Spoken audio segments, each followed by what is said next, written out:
రాజధాని అమరావతిలో మరోసారి అభివృద్ధి సందడి మొదలైంది. సిఆర్డీఏ నూతన భవనాన్ని ముఖ్యమంత్రి చంద్రబాబు నాయుడు ప్రారంభించారు.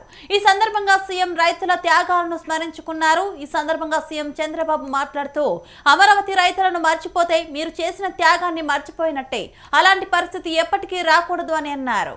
ఎవరికి అనుమానం అవసరం లేదు. మిమ్మల్ని మరిచిపోయే సమస్య లేదు.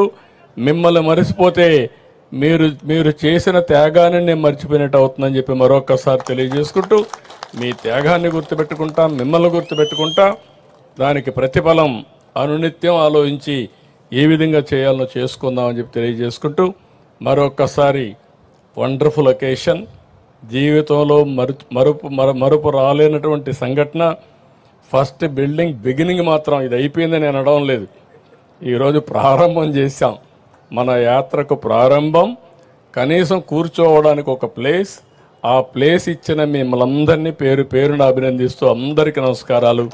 జై హింద్, జై జన్మభూమి, జై అమరావతి, జై అమరావతి, జై అమరావతి, జై జై.